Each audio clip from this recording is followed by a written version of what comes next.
జనకుడితో వశిష్ఠుడు ఇలా చెప్తున్నాడు: ఓ మహారాజా, కార్తీక సోమవారం కంటే కార్తీక శనిత్రయోదశి 100 రెట్లు ఎక్కువ ఫలితాన్ని ఇస్తుంది. శనిత్రయోదశి కంటే కార్తీక పౌర్ణమి 1000 రెట్లు ఎక్కువ ఫలితాన్ని ఇస్తుంది. పౌర్ణమి కంటే కార్తీక శుక్ల పాడ్యమి 1,00,000 రెట్లు ఎక్కువ ఫలితాన్ని ఇస్తుంది. కార్తీక శుక్ల ఏకాదశి 1,00,00,000 రెట్లు ఎక్కువ ఫలితాన్ని ఇస్తుంది. వీటన్నిటికంటే అనంతమైన పుణ్యాన్ని కార్తీక శుక్ల ద్వాదశి ఇస్తుంది. కార్తీక శుద్ధ ఏకాదశి నాడు ఉపవాసం ఉండి ద్వాదశి నాడు బ్రాహ్మణునికి భోజనం పెడితే మోక్షం లభిస్తుంది. అలాగే ద్వాదశి రోజున అన్నదానం చేస్తే సూర్యగ్రహణం రోజున గంగా నదీ తీరంలో 1,00,00,000 మంది బ్రాహ్మణులకి అన్నదానం చేసిన ఫలితం దక్కుతుంది. ఒకసారి చేసిన అన్నదానం 1,00,00,000 సూర్యగ్రహణాలలో చేసిన అన్నదానంతో సమానం. విష్ణుమూర్తికి ప్రీతికరమైన కార్తీక ద్వాదశి రోజున చేసే ధర్మకార్యాలు లెక్కలేనన్ని పుణ్యాన్నిస్తాయి. క్షీరాబ్ది ద్వాదశికి చిల్కు ద్వాదశి అనే పేరు ఉంది. హరిబోధిని ద్వాదశి అని కూడా పిలుస్తారు. ఆవు కొమ్ములకు బంగారు తొడుగులు, ఆవు కాళ్లకు వెండి డెక్కలు చేయించి దూడతో సహా బ్రాహ్మణునకు దానం చేసిన వారికి ఆవు శరీరం మీద ఉన్న వెంట్రుకలతో సమానమైనన్ని సంవత్సరాలు స్వర్గప్రాప్తి లభిస్తుంది. ఈ రోజున వస్త్రదానం చేసిన వారికి కూడా గొప్ప ఫలితం లభిస్తుంది. కార్తీక శుద్ధ పాడ్యమి, పౌర్ణమి రోజులలో కంచు పాత్రలో ఆవు నెయ్యి పోసి దీపారాధన చేసిన వారికి పూర్వజన్మ పాపాలన్నీ నశిస్తాయి. ద్వాదశి రోజున బ్రాహ్మణునికి దక్షిణతో పాటు యజ్ఞోపవీతం దానం చేసిన వారికి శాంతి సౌఖ్యాలు లభిస్తాయి. ఈ రోజున బంగారు తులసి చెట్టు కానీ సాలగ్రామాన్ని కానీ బ్రాహ్మణునకు దానం చేస్తే చతుస్సాగరాల మధ్యలో ఉన్న భూమినంతా దానం చేసిన ఫలితం దక్కుతుంది. ఒకప్పుడు గోదావరి తీర గ్రామంలో పరమ పిసినారి, దురాశాపరుడైన వైశ్యుడుండేవాడు. ఆ వైశ్యుడి దగ్గరికి పక్క గ్రామంలో ఉన్న పేద బ్రాహ్మణుడు అప్పు తీసుకోవడానికి వస్తే ఎక్కువ వడ్డీ వేసి అప్పిచ్చాడు. కొంతకాలం తర్వాత ఆ వైశ్యుడు బ్రాహ్మణుడి ఇంటికి వెళ్ళి వడ్డీతో సహా అతని అప్పు వెంటనే తీర్చమని అడిగాడు. ఆ బ్రాహ్మణుడు కొంత సమయం కావాలి అని అనడంతో కోపంతో రగిలిపోయిన వైశ్యుడు ఆ బ్రాహ్మణుడి తల నరికేశాడు.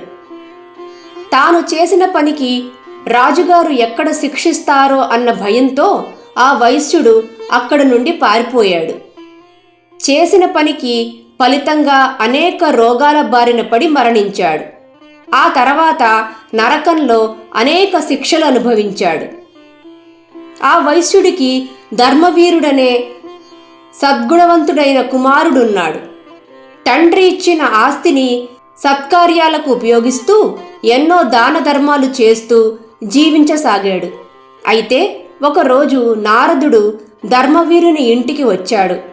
నారదుడు ధర్మవీరుడితో ఇలా చెప్పాడు: ఓ ధర్మవీరా, నువ్వు ఎన్నో మంచి పనులు చేస్తున్నావు.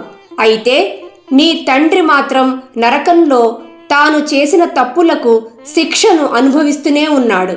అతడికి నరక బాధలు తొలగిపోవాలని సంకల్పం చేసి కార్తీక శుద్ధ ద్వాదశి నాడు సాలగ్రామ దానం చెయ్యి. నీ తండ్రికి నరక బాధలు తప్పుతాయి అని చెప్పాడు. నారదుడి మాటలకు ధర్మవీరుడు అవహేళనగా నవ్వాడు. ఈ రాయి దానం చేస్తే ఎవరికీ ఉపయోగం ఉండదు కనుక నేను చెయ్యను అని అన్నాడు. నారదుడు ఎంతలా చెప్పినా వినలేదు. కొంతకాలానికి ధర్మవీరుడు మరణించాడు.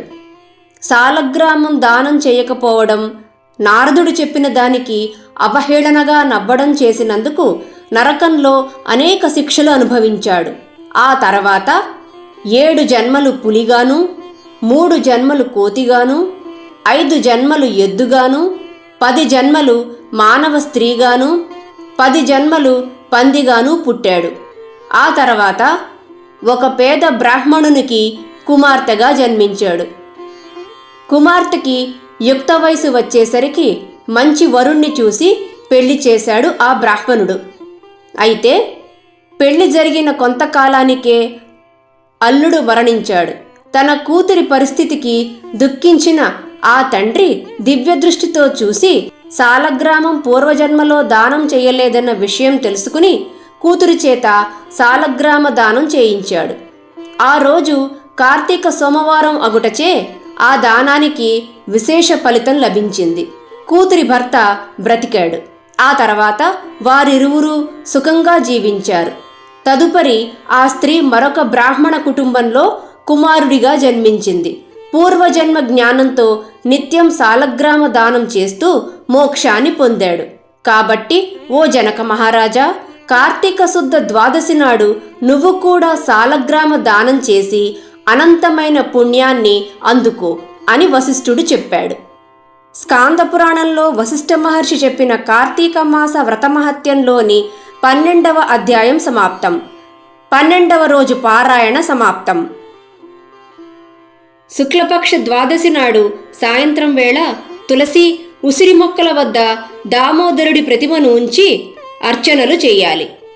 ఈరోజు చేయాల్సిన దానాలు: పరిమళ ద్రవ్యాలు, స్వయం పాకం, రాగి, దక్షిణ.